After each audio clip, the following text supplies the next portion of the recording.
Todos. Bienvenidos a la presentación de este libro, este maravilloso libro, que precisamente versa sobre el lugar donde nos encontramos. ¿Ahí? ¿Sí? ¿Ahí? Vale, pues de nuevo, buenas tardes a todos, bienvenidos a la presentación de este libro. Presentar un libro siempre es, desde luego, una fortuna, y hacerlo en un rincón, en un espacio al que precisamente va dedicado el libro de Juanjo Calzada Toledano, pues es todavía más satisfactorio. Mi nombre es Jesús Toledano Escribano, y para los muchos que no me conocerán ya habrán interpretado que de Fuerteventura o de Lanzarote no vengo, con esos apellidos. Y para los que también se están haciendo una pregunta tan castiza como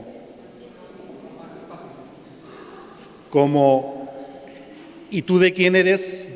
Bueno, pues aunque yo soy una persona nacida en Burgos, desde luego que mis ancestros están aquí, en el primer cuarto del siglo XX, en la calle Santa Cristina, un pedroseño y una inestrosana se dice, sí, y una inestrosana decidieron formar pareja y crear una familia de 10 miembros, entre ellos pues mis tíos y mi madre, Julia Escribano, y a la par, en la calle Arroyuelo, Vitaliano y Piedad, dos pedroseños, también decidían unir sus vidas, traer seis hijos al mundo, entre ellos Jesús Toledano, que es mi padre. Bueno, pues estoy muy orgulloso de mis ancestros, de mis orígenes, y por eso estoy aquí precisamente para acompañaros y para acompañar a Juanjo Calzada Toledano en la presentación de su libro.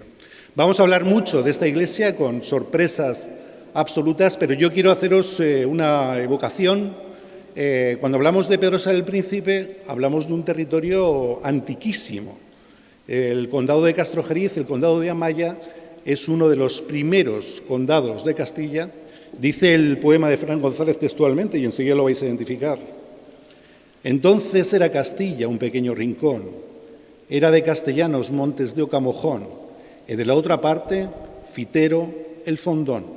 El Fitero, cuya etimología ya nos habla de un hito, es Hitero del Castillo, nuestro pueblo vecino, y desde luego que eso nos dice la antigüedad de nuestro territorio, la antigüedad del lugar en el que vivimos.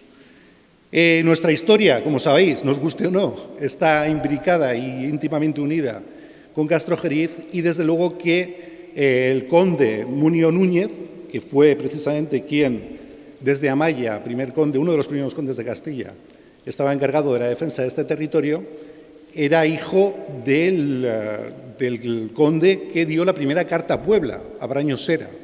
Cuando subimos al Parmo, como diría el estante del libro de Jesús Borro, ese localismo del Parmo, vemos al fondo Reynosa. Y yo siempre que subo y le veo en esas mañanas nítidas la cordillera ya de los Picos de Europa, me imagino aquellos primeros pobladores que venían del Reino de Asturias, en un momento, en una tierra de frontera, en una tierra agresiva, vulnerable, a instalarse aquí. Y lo hacían con muchísimas incertidumbres, con un conde que tenía que defenderles, pero también con unos anhelos, el de crear una población, el de erigir unas casas y, como no, una iglesia. Esta iglesia, como nos va a contar Juanjo luego, está muy transformada, tremendamente transformada. Está derribado yo creo que 3 veces, una cosa así. Entre ellas con el terremoto de Lisboa. Pero cierto es que aquella primera, que no tendría nada que ver con esta, igual que nuestra ermita, fue el anhelo de aquellos primeros pobladores. Yo cuando subo al Parmo veo Reynosa y me les imagino viniendo con sus jumentos, con sus mulas, con sus burros, llegar aquí, encontrarse una tierra llena de piedras, por eso el Petresa, por eso el Pedrosa, y una vega de 2 ríos, casi nada, tremendamente fértil. Bueno, pues todos aquellos hombres que venían del reino Astur, en un momento de sacrificio absoluto, traían un anhelo, y hoy, que vamos a hablar, y mucho, es una de las sorpresas del púlpito de esta iglesia, quiero que suenen los sonidos de aquella Asturias.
Es Alfonso Díez Ausín, folclorista, etnógrafo, y como no va a ser el último tema que nos va a dedicar, va a hacer un recorrido por algunos de los temas del folclore local. Le presentaremos y os contará luego los temas, pero vamos a entrar ya en harina, en lo que es la presentación de un libro que se ha gestado durante un tiempo de visitas por el autor aquí y desde luego con mucha gente detrás. Yo tuve noticias por humor del propio autor que me lo comentó, de que le habían invitado Ángel Manrique, que le he visto por ahí, y Jesús Borro a dar aquí una conferencia sobre la Iglesia, cosa que él aceptó de inmediato. Y después yo le dije, digo, pero Juanjo, sabía que él hacía libros de iglesias por toda la provincia.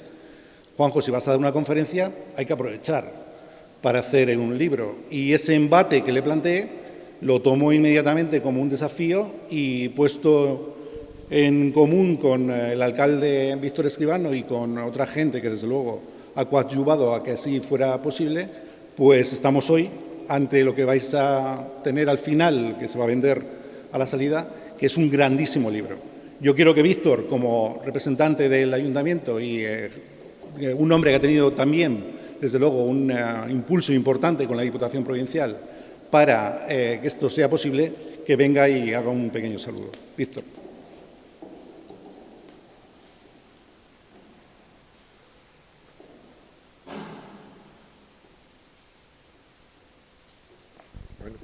Muy bien, muchas gracias a todos por estar aquí y esto demuestra el interés que tenéis todos por conocer un poco nuestra historia con un poco más de profundidad y con un poco más de cariño y de afecto también, que yo creo que eso no nos falta a ninguno.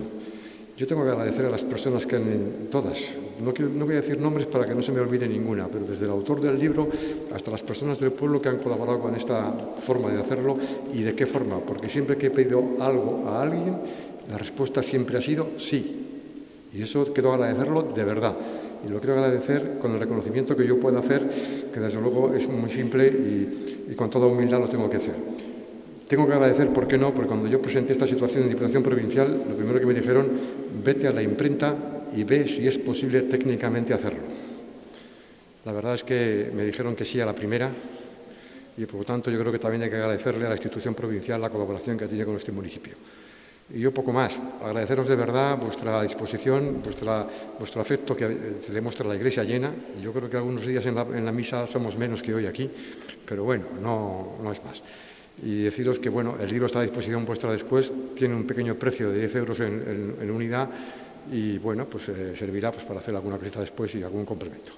Agradecer a todos de verdad, desde Radio Evolución, al músico que está por aquí, que ahora no le veo, pero está por ahí atrás, al autor del libro, cómo no, a nuestro común amigo Jesús, y también a todos y a todas las que han colaborado, porque la verdad no han sido pocos, y siempre Jesús, Borro, que ahora lo veo ahí, y algunos más, para que no se... Mira que iba a decir que no iba a decir nombres, pero los he dicho. Pero bueno, mi agradecimiento personal y el de todos de Pedrosa a la inversa para que todo sea afecto. También quiero agradecer a la constitución del ayuntamiento, que ahora mismo es un poco distinto a la anterior, también siempre disposición y siempre decir sí a esta situación y sin ningún problema. Muchas gracias y a seguir con la... Gracias, alcalde. Bueno, pues antes de que Juanjo pase a la exposición que os tiene preparada sobre la Iglesia y sus elementos, lo va a hacer ahora verbalmente, pero yo recomiendo, todo ello está trasladado al libro. El libro, Víctor no lo ha dicho, está editado con una calidad absoluta y desde luego que merece la pena verlo porque hay un esfuerzo importante de imprenta y de diseño para que así sea posible. Yo voy a hacer una pequeña presentación del libro y del autor. Al autor ya casi le conocéis porque María Ángeles os contó su biografía cuando fue vuestro pregonero en fiestas, en un excelente pregón que cantó de memoria. Contaba parte de sus recuerdos del pueblo y algunos tienen que ver con esta iglesia. Él dice que cuando venía en los veranos de vacaciones donde su tía María, pues se colaba en la iglesia y le echaban la bronca porque no lo hacía con jersey. Bueno, pues yo creo que ahí ya tenía esa mirada que el doctor en Historia del Arte, que es profesor que ha sido de jesuitas durante muchísimo tiempo, hasta su reciente jubilación, pues yo creo que ya tenía esa mirada entre traviesa, de aquel niño que se colaba en la iglesia, y desde luego casi de erudición ya de lo que estaba viendo. Eso le llevó a estudiar historia y a ser uno de los alumnos destacados del profesor Ibáñez. El profesor Ibáñez fue, desde luego, un tótem de la Universidad de Burgos en los años 70 en la enseñanza de historia, y de esas promociones salieron algunos nombres como René Jesús Payo, como José Mate Sanz, como Juanjo Calzada Toledano, y no es ni mucho menos su primer libro. Algunos de sus títulos son señeros y están reseñados, desde luego, por ejemplo, para conocer nuestra catedral, está trabajando sobre alguno de ellos, pero en este, pues además de lo que le encargan en otros pueblos, ha echado sentimiento, porque apellidándose Toledano, evidentemente tenía que tener la emotividad de hacer algo para lo que era, en parte, su pueblo. Él ha venido mucho aquí, también con Ángel Manrique, de vez en cuando durante el año hace visitas esporádicas, y en este caso lo que sí que ha tenido es una dedicación total en viajes junto con Luis Zembranos, que es el fotógrafo que colabora en el libro, para hacer la exégesis de todos los elementos de esta iglesia, que puede parecernos modesta en nuestra comarca comparada con la que tenemos al lado, la que tenemos cercanas, pero que desde luego es la nuestra, que es la que gestaron aquellos primeros pobladores y que por supuesto la valoramos como tal, y vais a ver que tiene algunos elementos desde luego brillantes. Yo, por ejemplo, me he quedado alucinado porque cuando venimos a las celebraciones, a las liturgias, nos mira uno de nuestros primeros vecinos. En un arcosolio, en lugar de rematarlo un crucifijo, el profesor Luciano Huidobro identifica a un tullido que estaba recogido por María de Velasco en el palacio de Pedrosa del Príncipe, cuando esto se llamaba Pedrosa de Socastro, y ya hace tiempo. Es ahí, al lado de la pila bautismal, y desde luego, como ese elemento, vais a tener otras sorpresas en el libro, identificadas, explicadas. El púlpito os va a hablar de él ahora. Si la habéis escuchado en las muchísimas entrevistas que han tenido Víctor y Juanjo en televisión, el púlpito es una auténtica sorpresa artística, y desde luego que esa evaluación nos la va haciendo en las 150 páginas, haciendo un recorrido por muchas citas bibliográficas en las cuales vemos, pues eso, cómo la nave del Evangelio se derrulló, cómo hay un arbotante gótico que mira a la ermita, que es una sorpresa también, y desde luego que en ese sentido vais a encontraros con un libro que además tiene algo especial que yo creo que no se lo he visto en otros libros y les he visto todos, y es que tratan las fotografías para que los elementos que están deteriorados podamos saber e interpretar qué es lo que ocurrió con ellos, cómo eran, cómo son y cómo eran, qué es lo que querían mostrarnos y, desde luego, simbolizar en esa iconografía los que construyeron por partes en diferentes épocas esta iglesia. Por lo tanto, estamos ante un libro que es un auténtico lujo para el pueblo. Él ya lo es, no es el primer libro que se escribe sobre Pedrosa, creo que hace una década ya Juan Ruiz Carcedo hizo una historia del pueblo un tanto generalista, a mi juicio. Luego ya Jesús Borro precisó con un excelente Pedrosa del Príncipe, Parmo y Vega. Bueno, Parmo y Vega. Y ha habido, desde luego, las evocaciones líricas de Andrés Rastrilla, hablando de muchos elementos del pueblo, y los intentos, entre otros, de Gerardo Manrique por hacer proselitismo también en Internet de este pueblo. Bueno, pues este libro os lo recomiendo encarecidamente. Desde luego que el esfuerzo de Juanjo y de Luis ha sido de un denuedo absoluto, y felicito a todo el pueblo por conseguirlo, por la factura de este libro, a toda la corporación, a la saliente anterior y a la entrante, y desde luego os animo a que no sea el último. Hay muchas historias que contar, mi tío Florentino tiene un montón de ellas preparadas, hay mucha gente también que tiene otras, y desde luego os animo a la apuesta por la cultura, por la formación, yo he escrito el prólogo y os mando algunos mensajes, os pido perdón porque no participo de la vida cotidiana y social del pueblo, pero me atrevo, por ejemplo, a pedir una calle para doña Bea Escribano, que creo que se la merece, y algunas otras recomendaciones para proteger nuestro patrimonio. Lo que pasó hace unos años con la choza no fue bueno, lo que puede pasar con otros elementos tampoco, y desde luego creo que tenemos que estar todos ahí para protegerlo. Antes de dar paso a Juanjo, Alfonso, cuéntanos qué tema local vas a tocar ahora.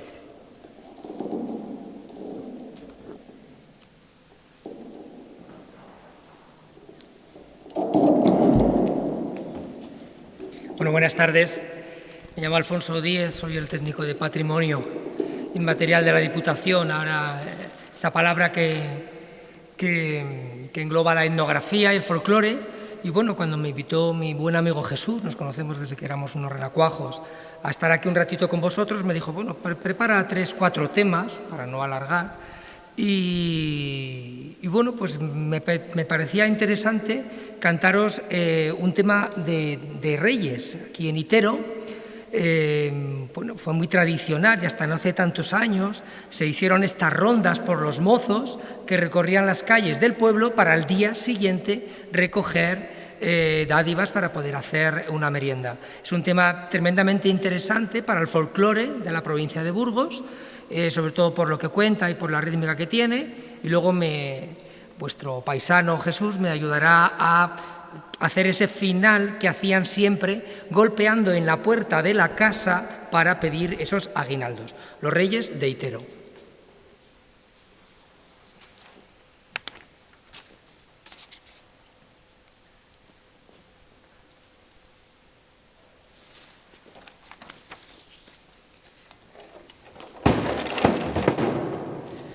Que si dan por amor de Dios, por amor a las 3 Marías, allá van en romería, al Hijo de Dios buscamos por aquel monte Calvario. No nos lo han mandado un caballo con su silla y su frenado, no nos lo han querido dar, las puertas se han de cerrar.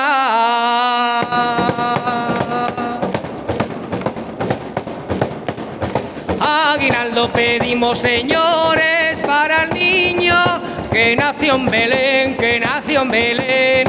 Choricitos y longanicitas y otras cosas que se han de comer, que se han de comer. Hemos echado la red y al glorioso San Fernando hemos echado la red para dar el aguinaldo. Los aguinaldos, señora, no los eche usted en olvido.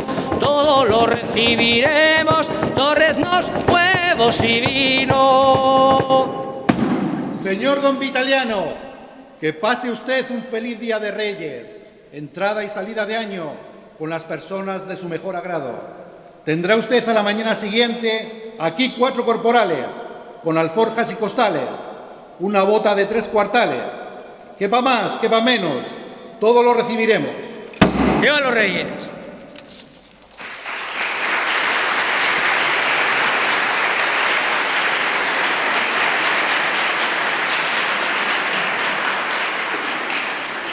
Bueno, pues después de este temazo de Alfonso Díez Ausín, os dejo ya con el autor, don Juanjo Calzada Toledano, doctor en Historia del Arte, como os digo, con antepasados, con su abuela, Pedro Seña, con una formación y un lujo que lo vierta a través de estos trabajos y de este libro para Pedrosa del Príncipe, y os dejo con su explicación y atended a las sorpresas porque son muchísimas.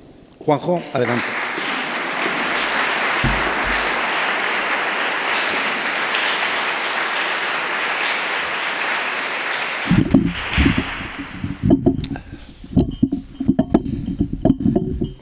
Si por un casual no se me oye atrás, me avisáis, porque como soy sordo hablo alto y por otra parte 40 años de enseñanza me han enseñado a hablar bastante alto. Pero si no oís, por favor, avisad. Bueno,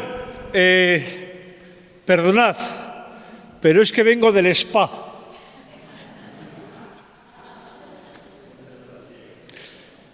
Antes de empezar, 2 aclaraciones. Una, cuando yo me voy a hacer una foto del carnet de identidad, mi mujer que está aquí presente, Juanjo, lleva esta camisa, Juanjo, afeítate, Juanjo, ese pelo. Yo voy, venga, tira la foto. Bueno, hoy en día, como tenemos los móviles, hacemos 20 fotos y decimos, esta nos gusta. Cuando tenemos un piso, ¿cómo le adornamos? ¿A nuestro gusto o al de los vecinos? A nuestro gusto, porque somos los que vamos a vivir allí. Bueno, pues, si vamos a un palacio, el rey que manda a construir ese palacio hace toda una decoración con el propósito de que digan que es un grande, aunque a lo mejor no lo fue en la realidad. Y todo esto, ¿por qué lo digo? Porque si entramos en una iglesia, lógicamente la iglesia no va a tirar piedras contra su tejado. La iglesia también pone toda una decoración en la que intenta decir que es grande. Por eso aquí, como estamos en una iglesia, vamos a hablar de religión, pura y dura. Y un segundo aspecto. Hoy en día, los sacerdotes no explican como cuando yo era joven. Cuando muchos de nosotros éramos jóvenes, nos hablaban del Cristo justiciero, las llamas del infierno. Si cometías un acto impuro, te quedabas ciego. Hoy no se habla del Cristo justiciero, sino del Cristo misericordioso, de ese que viene a este mundo a morir por nosotros, para redimirnos. Qué distinto, ¿verdad? Del Cristo justiciero al Cristo misericordioso. Este es un Cristo, le tenemos a mi derecha, del siglo XVI. Mirad, 3 clavos. ¿Cuántos clavos? 4 o 3. En el Imperio Romano lo más normal eran 4, no 3. Pero a partir del siglo XIII, con los escritos del pseudo Buenaventura, pues triunfan al final los 3 clavos, 2 para las manos y 1 para los pies. Es curioso que haya habido tanto debate sobre cuántos clavos, 4 o 3. No ha habido debate sobre el lugar donde están puestos. Porque si os fijáis, en las manos, los clavos están en la palma. Esos clavos en la palma no pueden soportar el peso del cuerpo. Realmente tendríamos que verles donde se dobla la muñeca.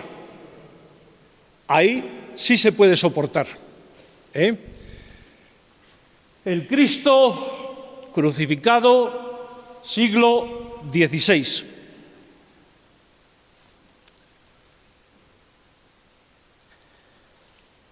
La iglesia es una iglesia tardogótica, siglo XV, XVI, con añadidos posteriores. Por ejemplo, la sacristía es del siglo XVIII. La iglesia sufre los efectos del terremoto de Lisboa del siglo XVIII. Y en el siglo XIX,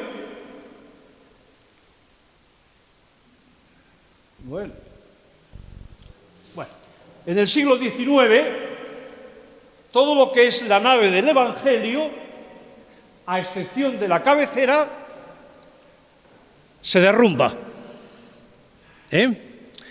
A excepción de la cabecera donde nos encontramos,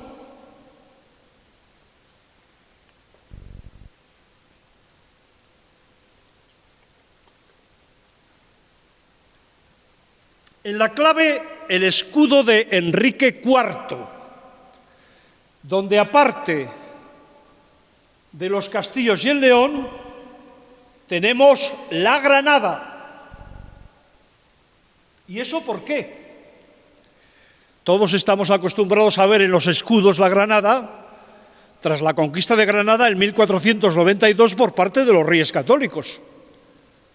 Pero en los escudos la granada aparece antes, no solamente con Enrique IV, sino también con su padre Juan II. Esa granada hace alusión a los deseos de Enrique IV de terminar de reconquistar el reino nazarío granadino. Ciertamente, en aspectos de la reconquista, este rey no destacó. ¿A qué hace alusión entonces esa granada? Al lema que tenía Enrique IV: agridulce es reinar. La granada, que en estado silvestre es agria, pero si se la cultiva es dulce. Es la idea del rey que tiene que mantener un equilibrio entre lo agrio y lo dulce. Tiene que mantener un equilibrio entre lo colérico y lo melancólico. Solo el rey que mantiene ese equilibrio es un rey noble y valiente. En realidad, Enrique IV adoleció de todo esto. Un Enrique IV que después se olvida ya de la granada y vuelve al clásico escudo cuartelado, le tenemos aquí en la nave central, de los Castillos y de los Leones. Representa el reino de Castilla, no el reino de Castilla y León, porque en estos momentos era el reino de Castilla.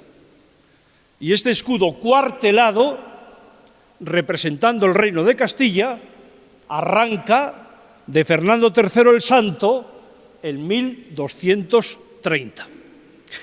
Pero volvamos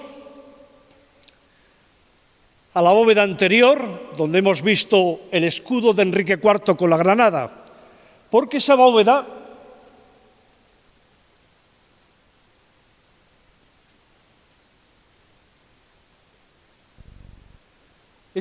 descansa en unos capiteles y en esos tenemos, por ejemplo aquí, la ascensión de Alejandro Magno, ese personaje del siglo IV a.C., en Grecia, que llegó a conquistar todo un imperio. Dice la leyenda que Alejandro Magno quería conocer lo que había en el fondo del océano, y entonces sus hombres le descendieron en una tina de cristal y así pudo ver el fondo del océano. Bueno, ya conozco el fondo, ahora quiero ver lo que hay arriba, quiero subir al cielo. Y entonces Alejandro Magno se vale de los grifos, unos animales híbridos, cuerpo de león, alas y cabeza de águila, y se vale de los grifos para que le suban a los cielos, vamos a decirlo así. Pero llega un momento en que no lo consigue y Alejandro Magno se precipita al vacío. Representa el vicio de la soberbia, el vicio del orgullo, aquel que quiere más de lo que se merece. Bueno, pues como respuesta a este soporte donde está la ascensión de Alejandro Magno, este otro también ahí, donde tenemos la auténtica ascensión, el alma de un difunto que sube a los cielos con los llamados ángeles psicopompos, San Miguel y San Gabriel. El alma del difunto que se representa mediante la figura de un pequeño niño desnudo. No es el momento de decir por qué esta forma, pero bueno, está en conexión con el llamado alma de Cristo y con los santos inocentes.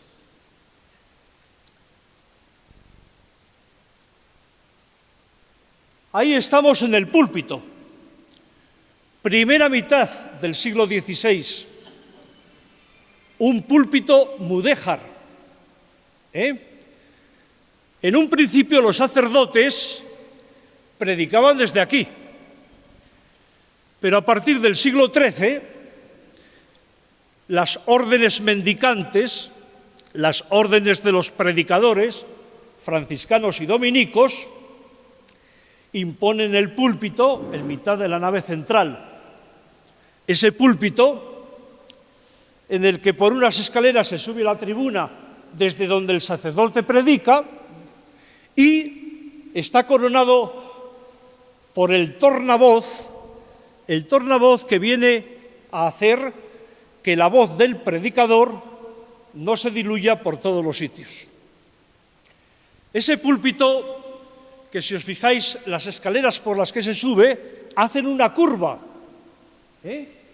¿Por qué? El sacerdote, al subir al púlpito, no podía dar la espalda al altar. Esa era la razón por la cual entraba, vamos a decirlo así, por un lateral. Púlpito del siglo XVI.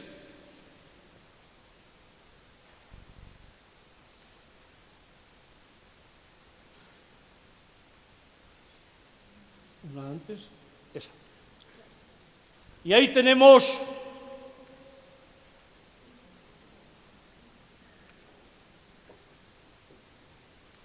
la pila bautismal, que hoy en día está en el suroeste. La pila bautismal estaba siempre atrás, en el lado oeste, el lado de las tinieblas, por donde se oculta la luz. Llegaba el no bautizado y estaba en el mundo de las tinieblas. Entonces, nada más entrar en la iglesia, se encontraba con la pila, se le bautizaba y ya podía venir hacia la auténtica luz, hacia el presbiterio, donde el sacerdote celebra la misa. Cristo, luz del mundo. Bueno, a lo que voy.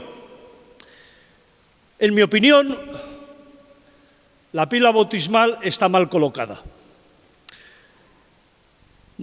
Hoy está en el suroeste, pero en mi opinión tendría que estar en el noroeste, en esa nave del Evangelio que se derrumbó. ¿Y por qué digo esto?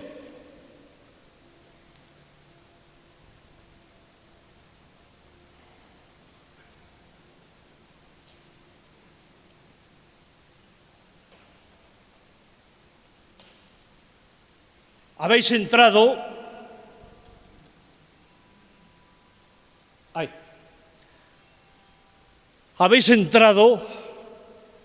en la fachada norte por esta puerta. ¿Y qué tenemos en esta puerta?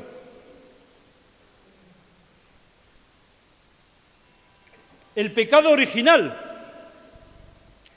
Adán y Eva junto al árbol del bien y del mal. ¿Qué es lo que quita el bautismo? El pecado original. Es el sacramento que nos devuelve a la gracia. Por eso digo que esta portada en la fachada norte, cerca del noroeste, donde está el pecado original, a mí me da a entender que la pila bautismal no estuvo allí en el suroeste, sino en el noroeste, aparte de que era la posición normal de estas pilas bautismales. Y hablando del árbol de la ciencia del bien y del mal, el pecado original, la manzana, voy a dejar de momento la iglesia y vamos a pasar a la ermita.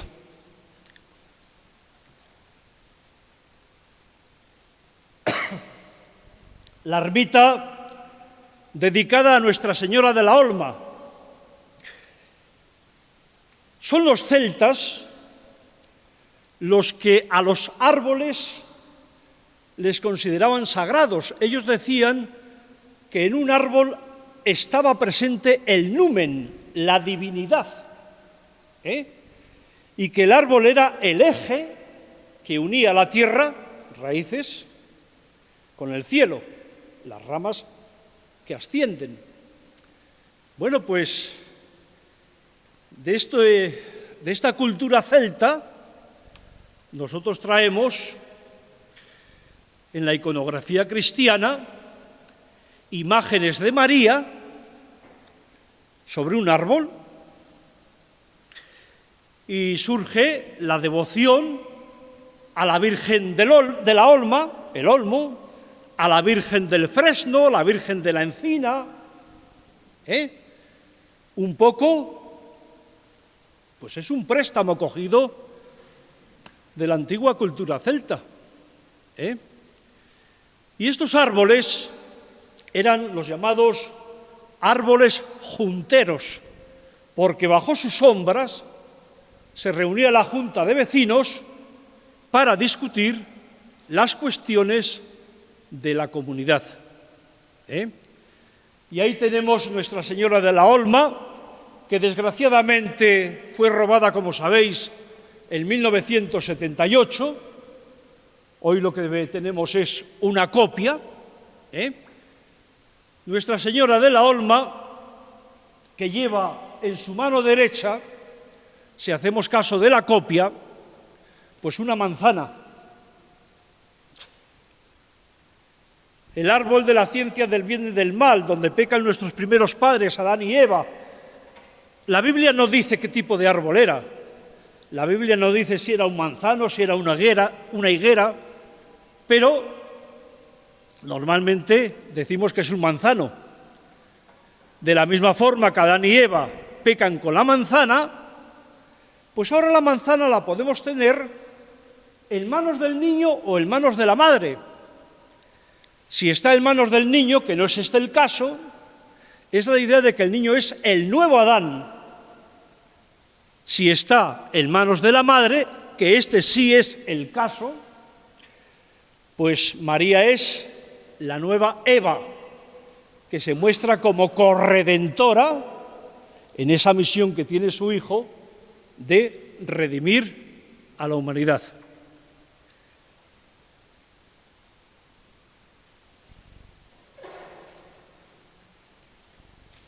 Bueno, Juanjo, pues yo creo que va a venir bien un Ecuador para que puedas salir del spa.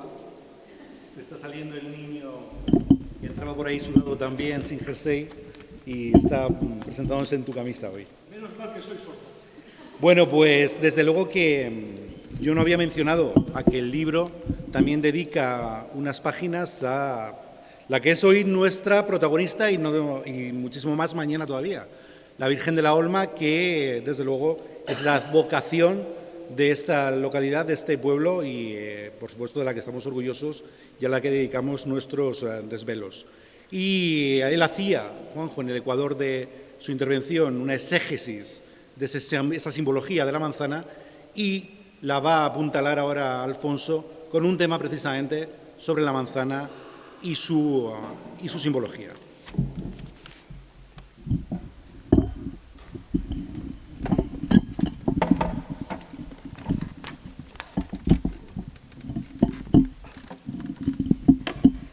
Voy a cantar las rogativas de la Virgen del Manzano, de Castrojeriz. Más en esta época en la que nos hace falta tanta el agua, pues al final yo creo que, tranquilo, un canto de estos yo creo que nunca viene mal, ¿no? Las rogativas de la Virgen del Manzano.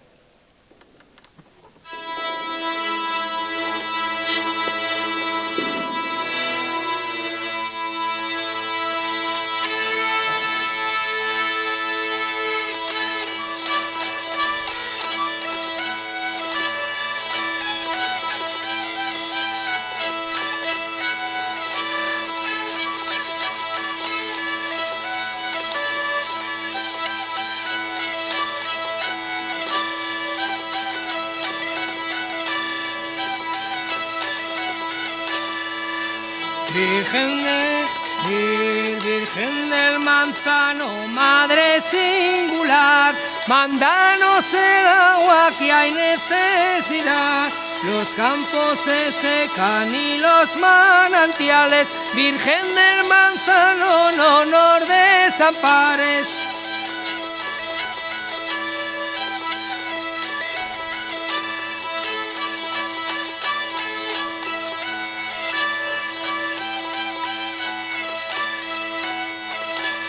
el agua pedimos ya para caer y nuestros pecados la hacen detener. Virgen, agua, virgen pura, virgen agua, virgen del manzano, mándanos el agua.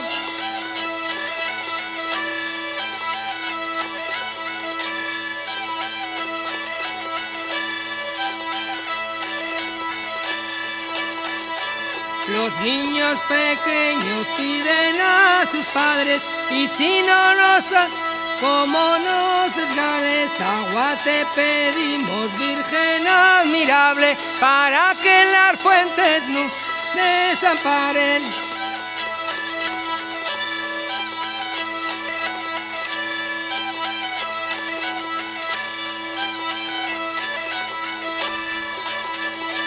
Virgen del manzano, madre singular, mándanos el agua que hay necesidad. Los campos llorando a sus padres, Virgen del manzano, no nos desampares.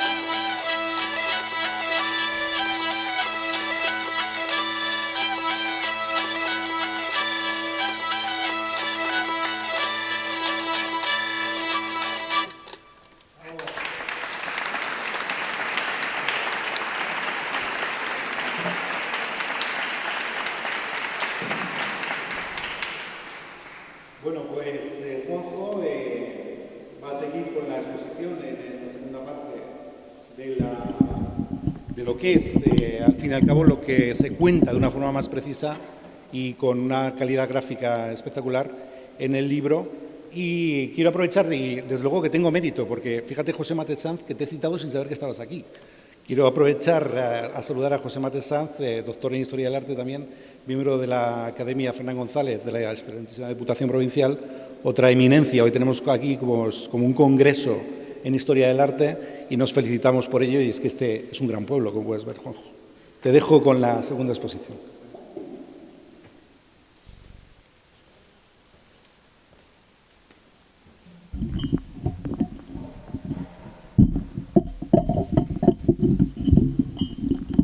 Bueno,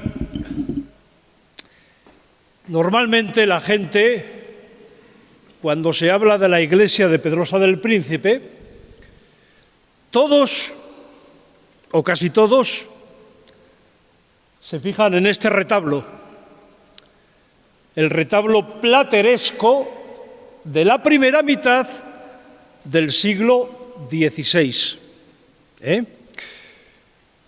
En torno a él hay un elemento que procede de la antigüedad clásica, los grutescos. El retablo está dedicado a Nuestra Señora, que está en el centro con su hijo, flanqueado por San Pedro y San Pablo, y después tenemos como escenas la Anunciación, la Natividad, la Visitación y arriba del todo la adoración de los Reyes Magos. Ahí tenéis lo que rodea el retablo, los grutescos, que vienen a partir de unas pinturas que se descubren en la antigua Roma, en la Domus Neroniana, Nerón. Los grutescos, que son formas híbridas entre animales, hombres, vegetales. Aquí, por ejemplo, tenéis un centauro, el torso humano, pero la otra parte es de caballo. Y mirad, los brazos no son humanos, son vegetales. Toda esta mezcla muy propia de los grutescos. Nos vamos a fijar, porque, bueno, en el libro está todo puesto, Nos vamos a fijar en esta anunciación. Os voy a contar una leyenda egipcia. El dios Amón baja por la noche de los cielos y, aprovechando que la reina Amés está dormida, la fecunda. Se sube. Y al día siguiente le dice al dios mensajero: al dios Top, baja y di a la reina Amés que va a ser madre de una preciosa niña llamada a ser grande. Esa niña va a ser la faraona Hatshepsut. Mirad lo que tenemos aquí. Aquí tenemos otro claro ejemplo de teogamia, la unión de la divinidad con una mortal. En este caso, arriba, la paloma, la divinidad es el Espíritu Santo, que va a fecundar a una mujer mortal, María, y ese Dios mensajero que en Egipto se llamaba Top, aquí se llama el arcángel Gabriel, que anuncia a María que va a ser la madre de un niño destinado a ser grande. Todas estas cosas de las fusiones que hay entre las culturas paganas y la cristiana, antes hablar de esto era tabú. Hoy en día, los investigadores claramente nos dicen, en este caso Olga Gutiérrez, que a la hora de confeccionar el cristianismo el tema de la Anunciación, pues pudo fijarse perfectamente en la representación del tema egipcio, tal y como yo os lo he contado. Tendría que aparecer el jarrón de azucenas o de lirios, que todo lo interpretamos en la Anunciación como símbolo de pureza de María. Pero ojo, tiene un segundo significado, sin desechar el primero, Y ese segundo significado es que ese jarrón de azucenas o de lirios indica la misericordia de Dios, que envía a su Hijo para redimirnos. Buena prueba de ello es que en la iglesia burgalesa de San Nicolás tenemos un juicio final y Cristo juez, de su boca surge un ramo de lirios hacia los bienaventurados.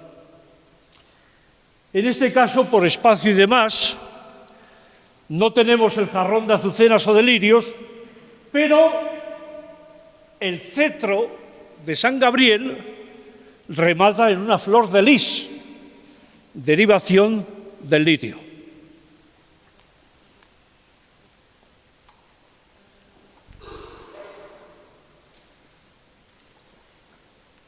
Y ahí tenéis a María con el niño, es el retablo de Nuestra Señora, donde quiero que os fijéis en lo que lleva el niño entre sus manos.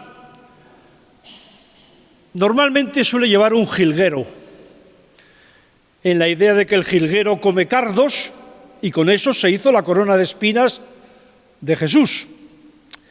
Pero este ave que aparece ahí es prácticamente igual que el que hemos visto en la anterior diapositiva, es decir, que es la paloma,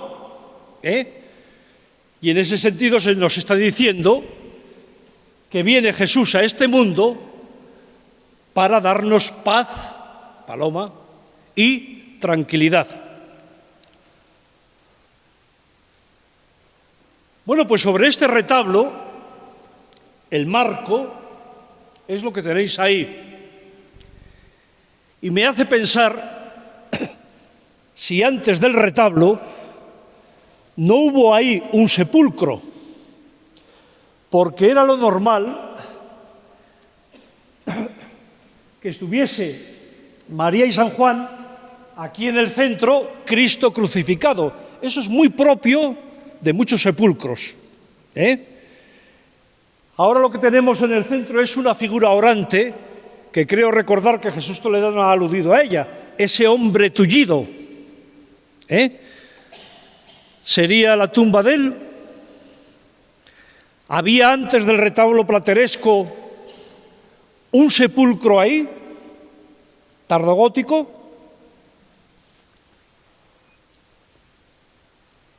Esa es la figura orante.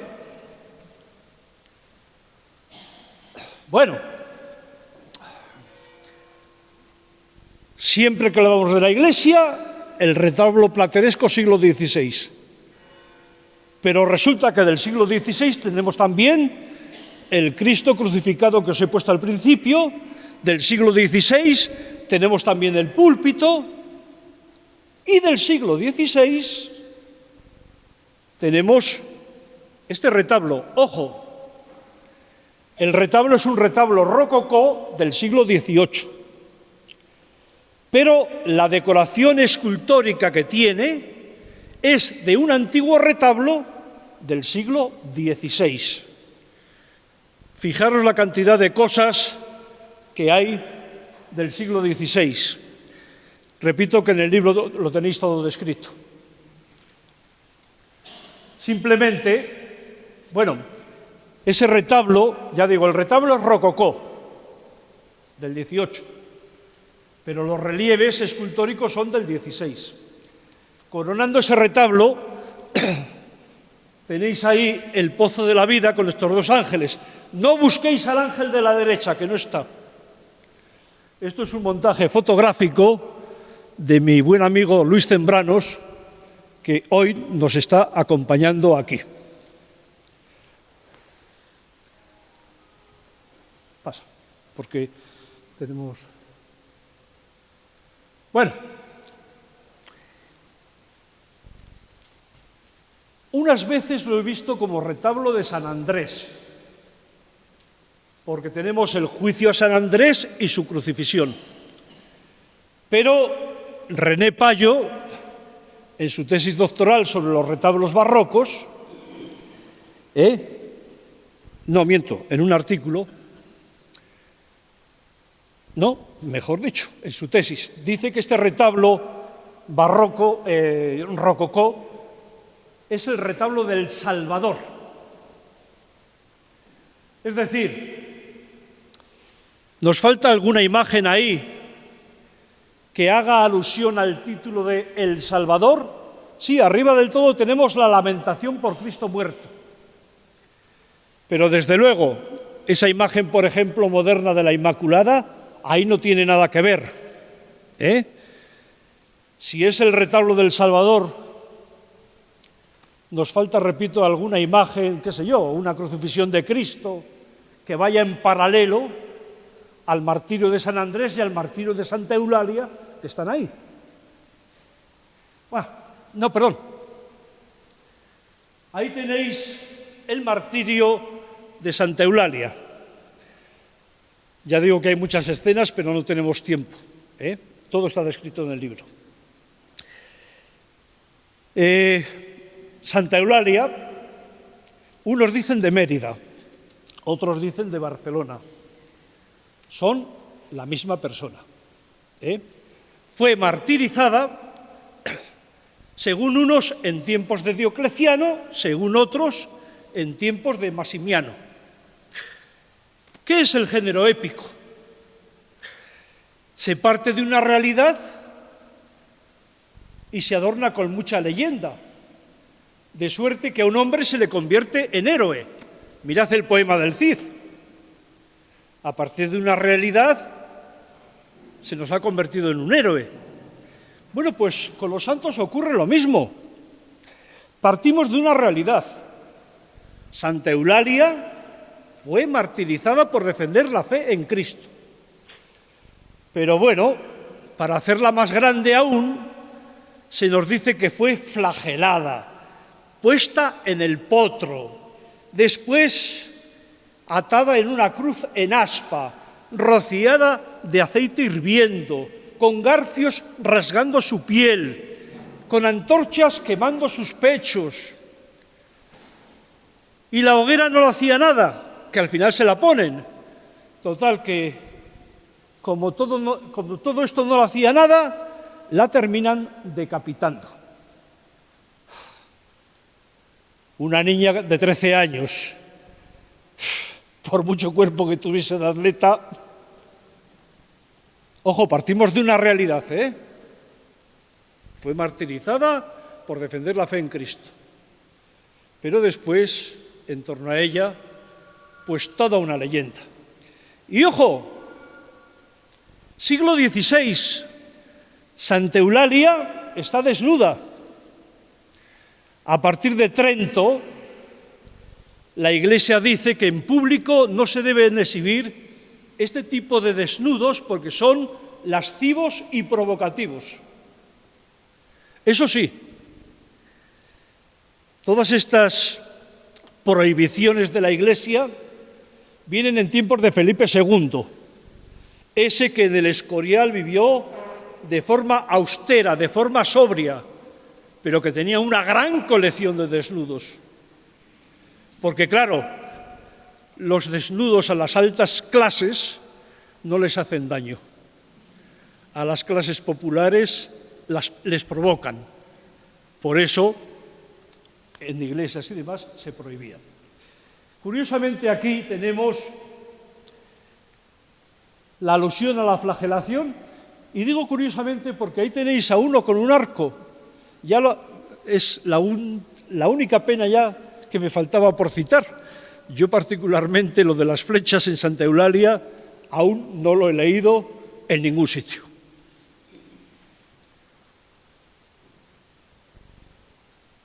Bueno, y seguimos con el siglo XVI, un retablo herreriano,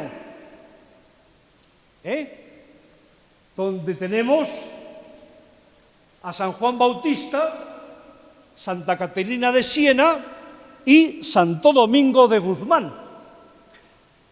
Un retablo herreriano que, una vez más, mi amigo Luis se ha encargado de eliminar las imágenes que no son de él, y en esta zona, que en realidad lo que se ve es una pared, falta la madera, pues aquí Luis lo ha reconstruido. Retablo herreriano del siglo XVI también. Y seguimos con el siglo XVI.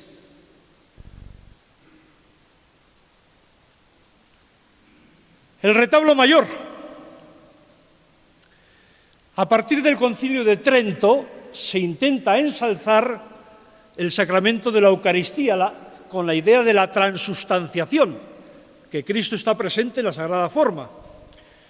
Y entonces se intenta ensalzar tanto el sacramento de la Eucaristía que a la hora de hacer un retablo primero se hacía el tabernáculo con el sagrario y después el resto. Bueno, pues primero se hace el tabernáculo con el sagrario, que nos lo oculta la pantalla. Es de Miguel Quevedo, 1599, siglo XVI, bajo un estilo romanista.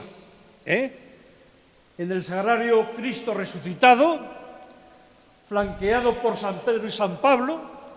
Sobre las figuras de San Pedro y San Pablo no lo podéis ver, pero tenemos escenas alusivas a estos dos santos. Y ya por encima, una vez que Cristo ha resucitado, la aparición de Cristo resucitado, en este lado, a María Magdalena, non lime tangere, aquí a los discípulos de Maús, y en este otro lado, a Santo Tomás, la famosa duda de Santo Tomás. Por encima, la imagen simbólica de la fe, que está cegada. Hay que tener fe ciega en todo esto. Tabernáculo, 1599, Miguel Quevedo, estilo dentro del Renacimiento romanista. Primero se ha hecho el tabernáculo y después el retablo. Y aquí se hizo un retablo en el siglo XVII, último cuarto del siglo XVII, que era un retablo barroco, diseñado por Santiago Carnicero y con esculturas de Manuel Herrero. Pero ese retablo sufre una modificación a principios del siglo XIX y se convierte en un retablo neoclásico, que es lo que tenéis ahí. Un retablo Bueno, aquí tenéis lo que os decía en relación con San Pedro, la negación. En relación con las apariciones, la aparición de Cristo a los discípulos de Maús. Un retablo dedicado, lógicamente, al titular de la Iglesia, San Esteban.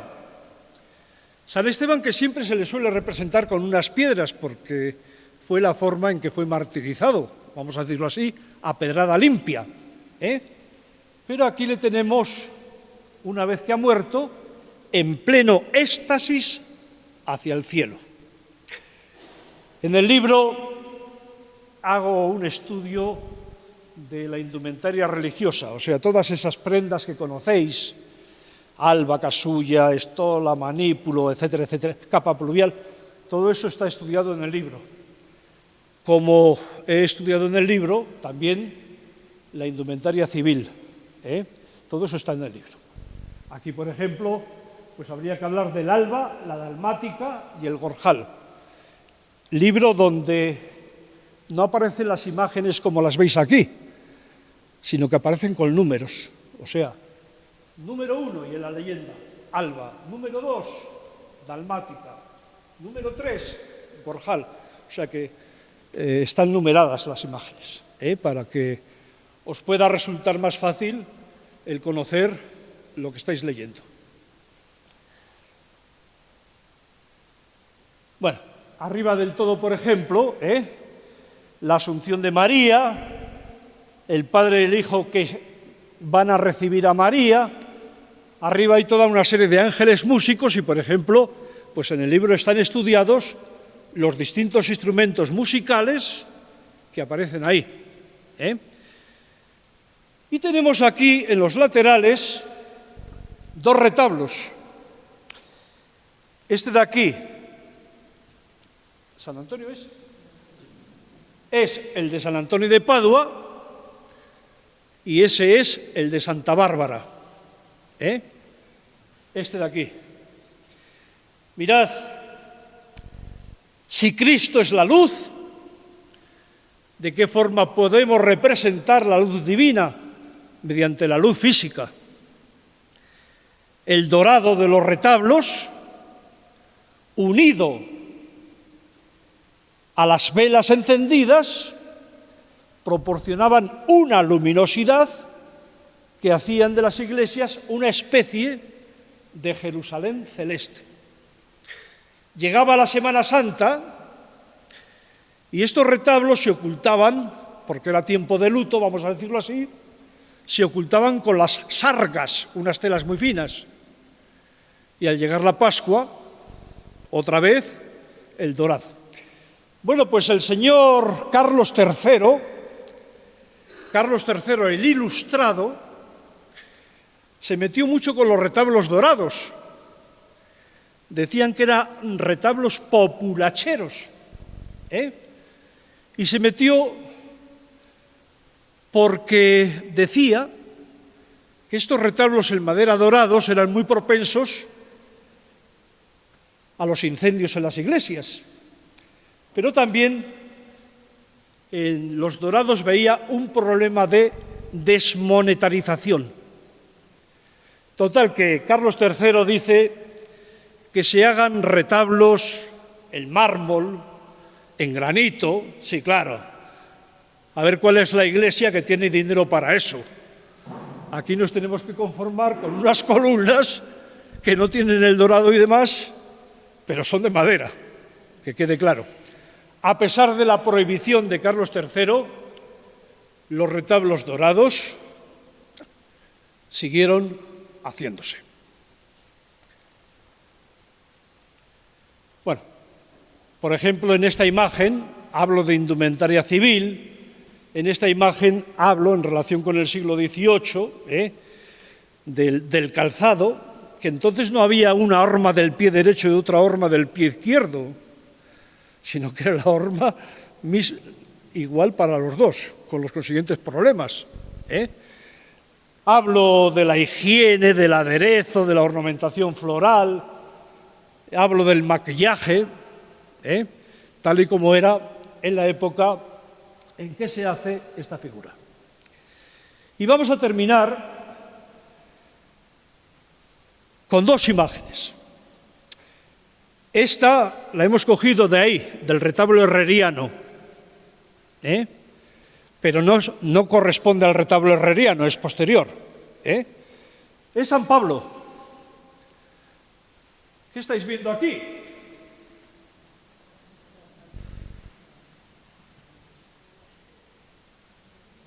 Es una imagen ahuecada. Hombre, si es una imagen que sale en procesión, se la talla por todos los lados y de forma perfecta, porque esa imagen la vas a ver desde adelante, desde atrás, de un lado, del otro, desde el balcón. Pero estas imágenes que salen en los retablos, siempre las vemos así, su parte delantera, no vemos la trasera. Y eso es lo que hace que bastantes imágenes de retablos, ojo, no todas, por favor, ni la mayoría, bastantes imágenes de retablos, pues por detrás estén ahuecadas. Menos coste, menos peso y, por otra parte, esta imagen ahuecada, pues si fuese una imagen totalmente tallada, con la humedad se dilata, con el calor se contrae, se producen grietas. Todo eso, con estas imágenes ahuecadas, no hay problema. Y el último aspecto que os quiero destacar, el Niño Jesús de Praga, que también está ahí arriba, pero no se corresponde con el retablo, es posterior. No he tenido ocasión de poderle ver. Pero vamos a ver, yo pregunto, ¿hay alguna mujer aquí que tenga como función vestir a Nuestra Señora de los Dolores? Porque si hubiese esa mujer, os diría lo que hay debajo del ropaje de María. Es una imagen de vestir, lo que significa que solo está tallada la cabeza y las manos. Por dentro es una especie de maniquí. Y claro, como puede dar cierto pudor, ese maniquí se cubre con tela encolada. Pero otras veces, como en este caso, no es tan siquiera un maniquí, es todo un artilugio que da el bulto correspondiente a la imagen, pero nada más. O sea, solo está tallado la cabeza y las manos. Lo otro no se va a ver, siempre está vestida.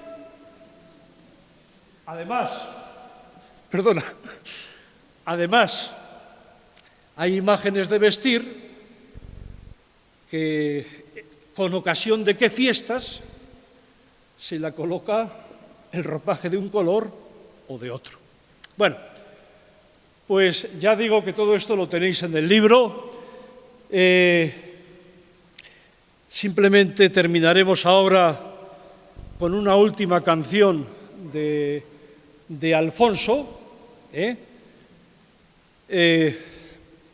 Yo voy a estar por aquí si queréis preguntar algo y desde luego, pues, orgulloso de haber compartido con vosotros dos jornadas, la de pregonero y la de hoy. Gracias por vuestra atención.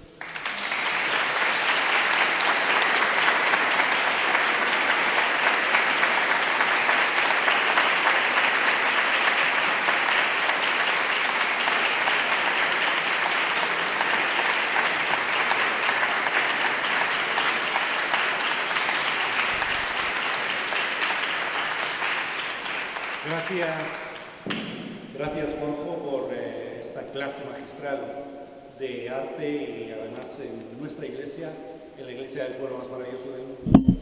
Yo no sé si cuando venías a la casa de tu tía María y hacías la parva y todo eso, seguramente sudabas más que ahora y decías, yo quiero estudiar e ir a la Universidad de Valladolid para no pasar estas canutas y fíjate dónde te has metido. Que no soy teniente, soy capitán general. Lo has hecho muy bien y no te vamos a tirar al pilón porque desde luego que has sido magistral la intervención, y magistral va a ser el libro del que vais a disfrutar ahora. Cuando termine todo el acto, Jesús Borro y otra persona van a estar vendiéndolo al precio de 10 euros. Yo, que entiendo un poco de esto, os aseguro que el precio es de coste absoluto, y el Ayuntamiento ha hecho un esfuerzo, conjunto con la excelentísima Diputación Provincial, porque así sea, porque esté, desde luego, en vuestros hogares y no sea el último, insisto. Hay mucho por escribir de esta tierra, que se escriba de latín, que se escriban las novelas de Jesús, que escriba todo el mundo, y sobre todo que tenga en este pueblo eco y difusión cultural. Se me olvidaba decir que muchas gracias a todos los que han hecho posible el libro. La Diputación, el excelentísimo Ayuntamiento, y, por supuesto, los estudios anteriores a los míos, como el de Borro, por ejemplo, etcétera, etcétera. Y también, aparte del fotógrafo, pues mi mayor agradecimiento también a Ángel Manrique, que es el que ha estado aquí, al pie del cañón, abriéndome tantas veces cuanto lo he necesitado.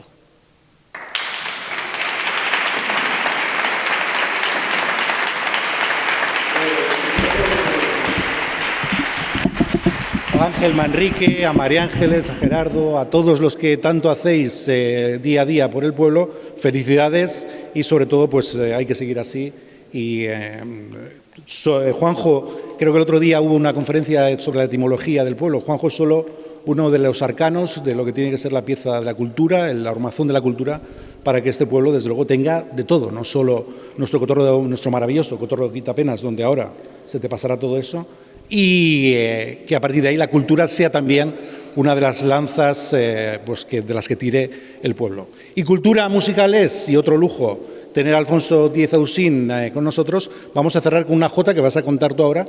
No os sentéis mucho porque estamos en vísperas de la Virgen de la Olma y os vamos a pedir que jaleéis dentro del tema también a la Virgen de la Olma.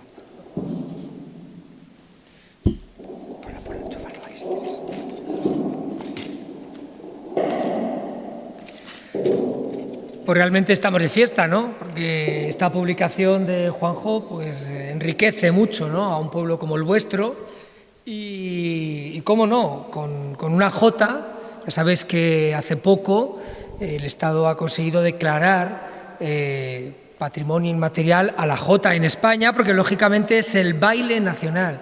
La jota se baila en toda la península y en las islas, incluso se exportó afuera, ¿no?, como un género netamente español, antiguo, allá del siglo XVII, de alguna de las épocas de estos retablos que nos ha contado. Y en este caso, pues os voy a cantar una jota de Yudego, pero las abuelas que nos lo cantaron o que me lo cantaron, pues ellas descendían de esta zona, de Castrojedí, de Pedrosa, y estamos hablando de que a veces los géneros y las canciones no son tan localistas como en el caso de la Virgen del Manzano, lógicamente porque era subrogativa, o los reyes que se cantaban en Itero. En este caso es una jota que se escuchaba por toda esta zona los días de fiesta, cuando las mozas sacaban la pandereta, como lo voy a hacer yo, y después de misa, por la mañana o a primera hora de la tarde, pues hacía el baile. Y se bailaba, bueno, pues lo que estaba de moda en el momento, ¿no? La jota, la rueda, y ya lo último que vino, que fue pues el pasodoble, la mazurca, el vals. Las jotas, en este caso, como os digo, recogidas en Yudego, el barquero, pero que, pues sabemos que estas abuelas que lo cantaban, que en su época eran buenas mozas, claro, pues descendían de aquí, de esta zona.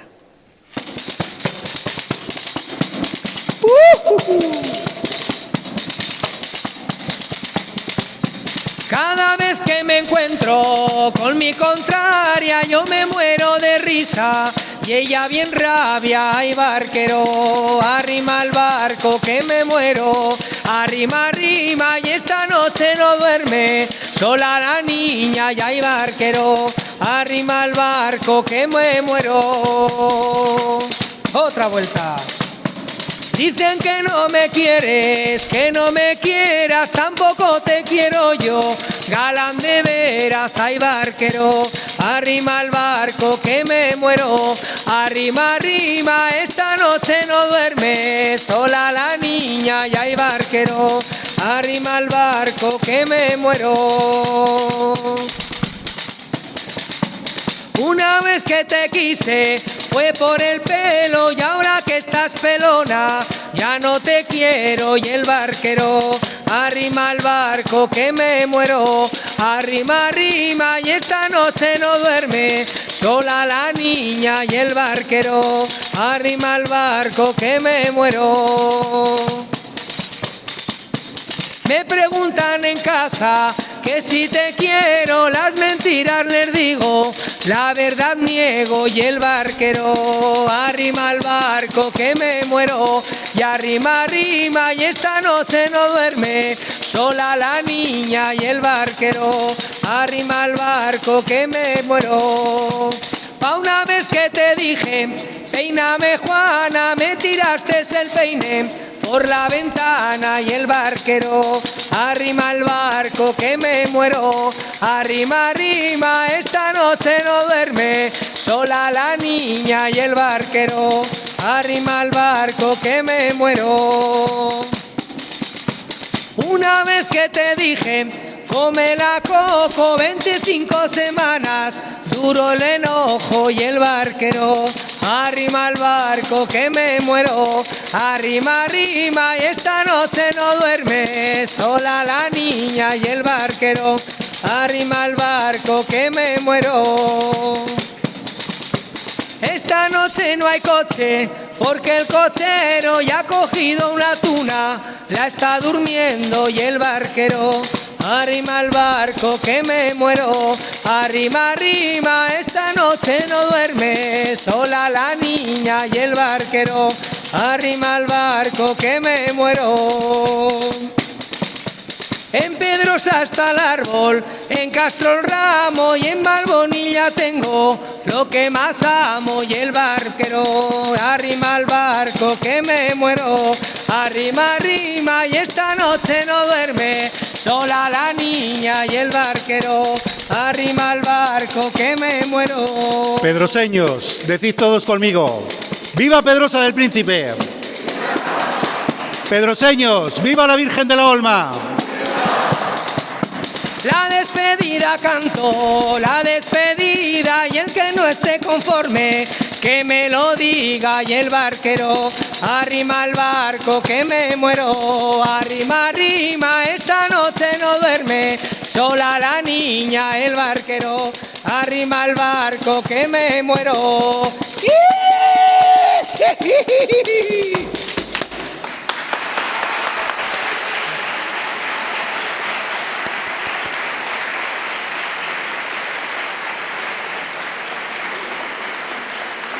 Bueno, pues Juanjo va a estar ahora, todavía tiene resuello para ello, va a estar por aquí por si alguien quiere que le expliquen algo específicamente, pero además le ha ocurrido ya en otros pueblos, en Villanueva de Argaño, en otras localidades. Si durante las semanas próximas, antes de que acabe el verano, alguien quiere hacer un grupo y que vengamos y se lo expliquen, no hay ningún problema, con que nos lo comunique Víctor o Jesús o quien sea.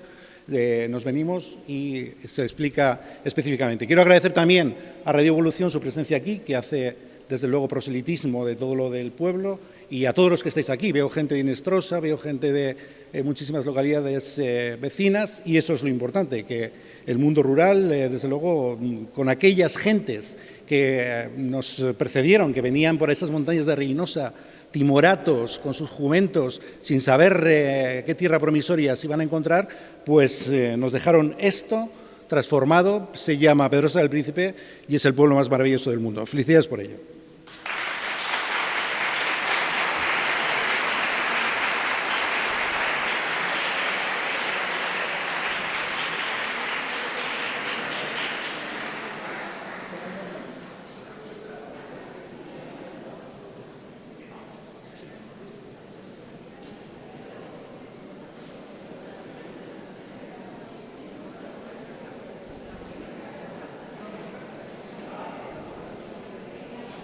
¿Qué tal? ¿Te ha gustado?